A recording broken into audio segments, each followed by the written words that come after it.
Nicholson, and I live at 651, I think, McKay Avenue, which is the parsonage to our church.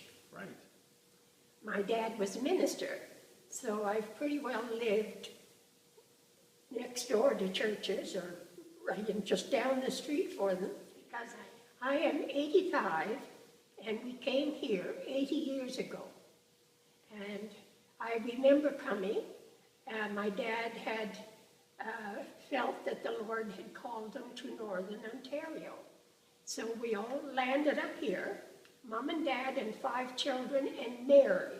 Mary came from Ireland with us. We had lived in Ireland. Mom and Dad had lived in Ireland 11 years.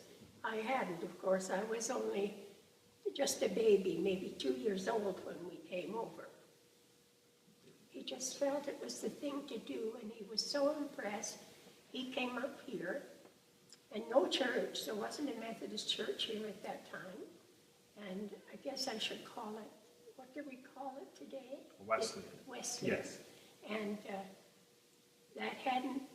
he had a nucleus of mostly women and a few men, their husbands. And it grew from that. And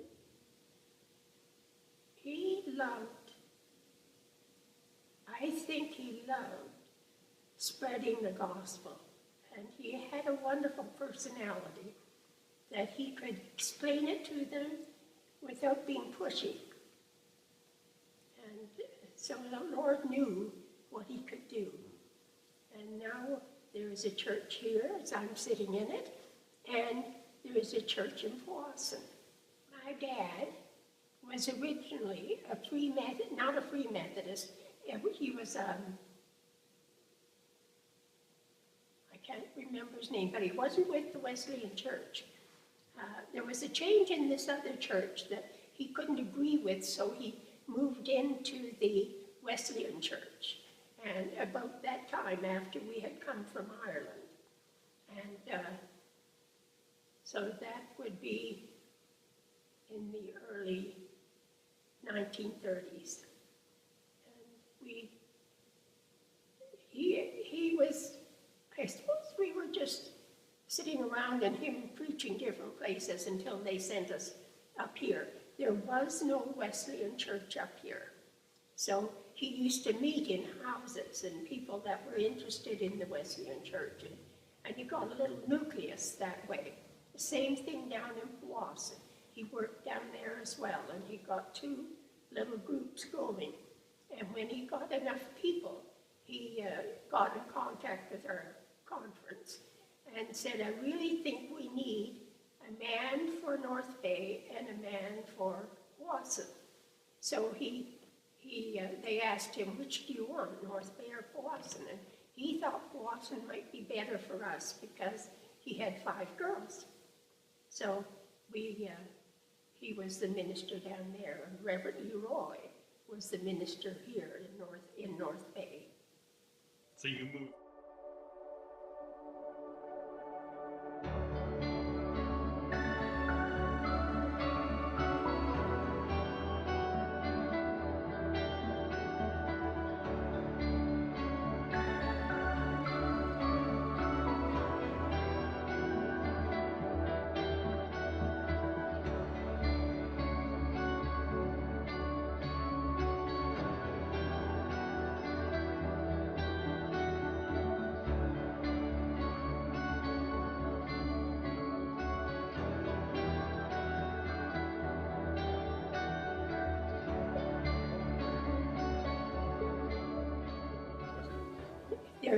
There was a nucleus of the church here.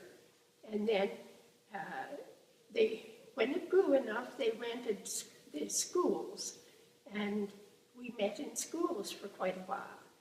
And then there was a parishioner that we had, Bob Anderson. And he had a lot of land. And so when he got the lumber for our first church, but Reverend Leroy finally built a church. And this was Reverend Leroy's dream. Now, he didn't build this church. This church was built after he left. But I was talking to his daughter, a month or so ago, and she said, you know, that church was my dad's dream.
I gave my heart to the Lord when I was a little wee girl.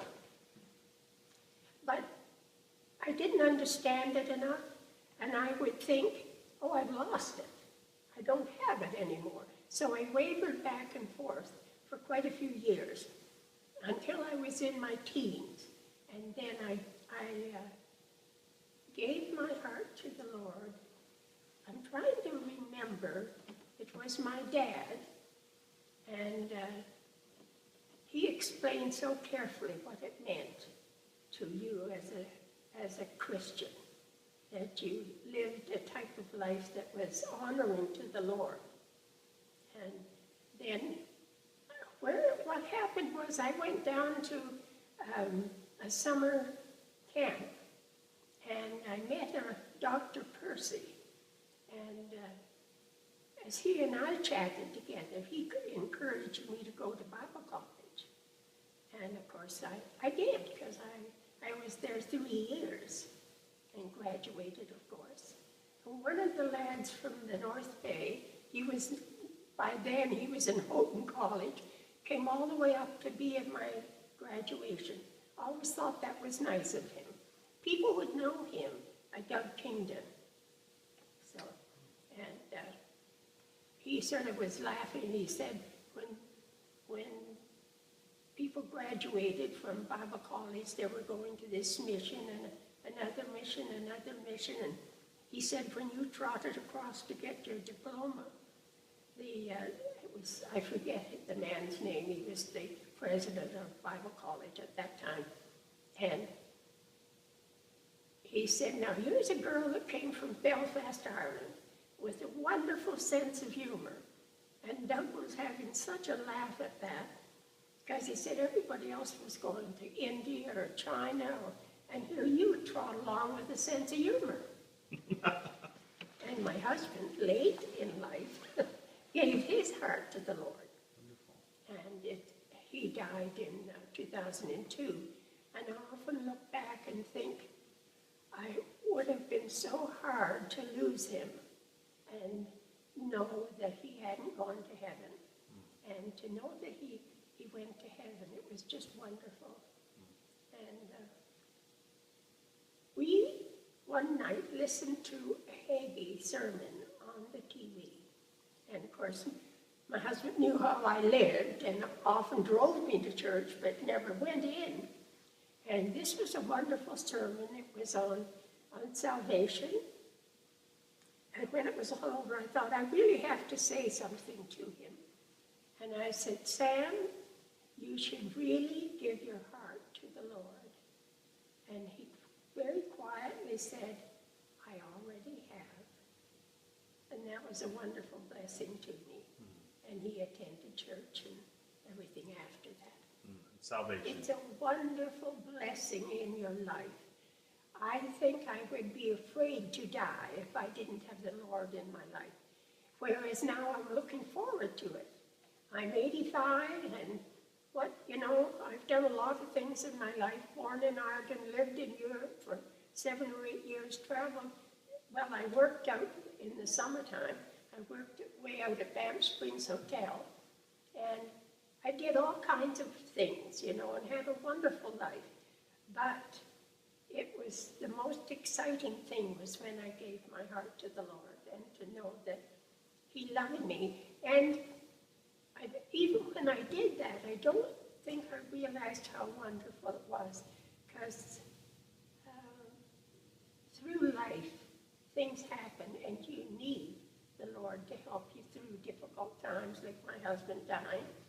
And it was just wonderful to have the Lord there, saying, "It's okay, Beryl. We'll do this together," type of thing. And the Lord.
That there would be a revival of people being born again.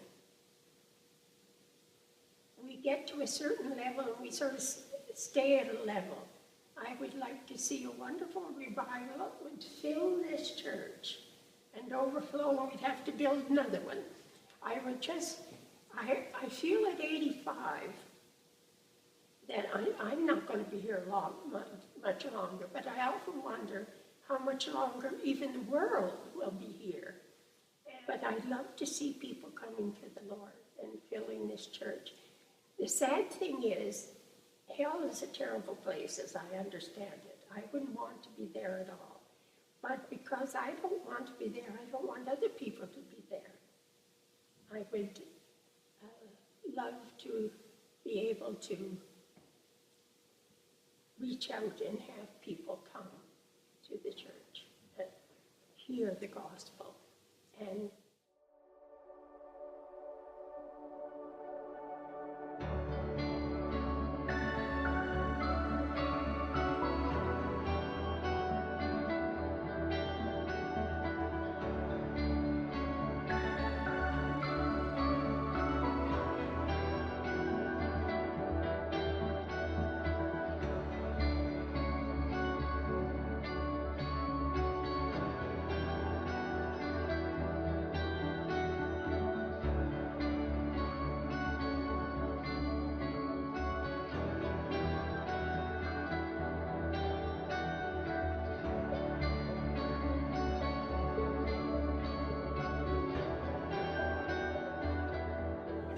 I love that the Psalm 23, the Lord is my shepherd, I shall not want.